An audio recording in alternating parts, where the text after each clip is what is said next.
بسم اللہ الرحمن الرحیم۔ ناظرین کرام، ہمارے چینل خوابوں کی تعبیر میں ایک بار پھر آپ کو خوش آمدید کہتے ہیں۔ آج ہم بات کریں گے، اگر کوئی شخص خواب کے اندر اپنے جسم پر خارش دیکھے، اپنے آپ کو خارش کرتا ہوا پائے تو اس کی تعبیر کیا ہوگی۔ رئیس المعبرین علامہ ابن سیرین رحمۃ اللہ تعالی علیہ فرماتے ہیں، اگر کوئی شخص خواب کے اندر اپنے بدن پر خارش دیکھے، اس کے جسم پر خارش ظاہر ہوئی ہے، تو اس کی دلیل یہ ہے کہ وہ اپنوں کی طلب کرے گا اور ان کے لیے غم اور اندو اٹھائے گا، یعنی ان کے لیے پریشانی اٹھائے گا۔ اپنوں میں سے اس کے دوست احباب بھی ہو سکتے ہیں، اس کے رشتہ دار، عزیز و اقارب، اہل خاندان بھی ہو سکتے ہیں،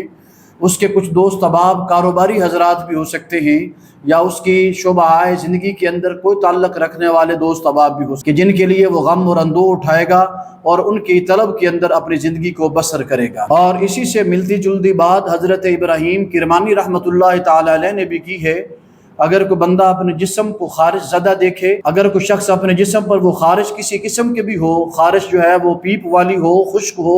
یا کسی انداز کی بھی خارش اپنے بدن پر دیکھے، ابراہیم کرمانی رحمۃ اللہ تعالی علیہ نے بھی یہی بات لکھی ہے۔ اگر کوئی شخص اپنے بدن پر خارش دیکھتا ہے تو اس کی تعبیر یہ ہے کہ وہ اپنے اہل بیت، اپنے خاندان، اپنے عزیز و اقارب، اپنے رشتہ دار یا اپنے دوست احباب کے لیے،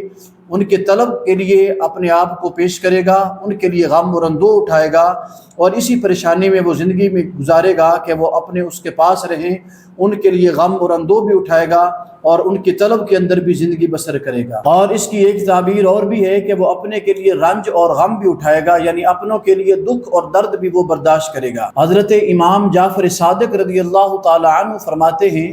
اگر کوئی شخص اپنے بدن پر خارش دیکھتا ہے اور وہ خارش اس طرح کی ہو کہ اس کے بدن کو اس سے تکلیف ہو، یعنی وہ خارش اس کے بدن کو تکلیف دینے والی ہو، تو حضرت امام جعفر صادق رضی اللہ تعالیٰ عنہ فرماتے ہیں کہ وہ شخص اپنوں کے لیے زحمت اٹھائے گا، یعنی اپنوں کے لیے اسے تکلیف پہنچے گی یا اپنوں سے اسے تکلیف پہنچے گی۔ اللہ تعالیٰ ہم سب کو خیر اور نیک خواب دیکھنے کی توفیق عطا فرمائے۔ اللہ تعالیٰ میرا اور آپ کا، ہم سب کے حامی و ناصر ہو۔ وما علینا الا البلاغ۔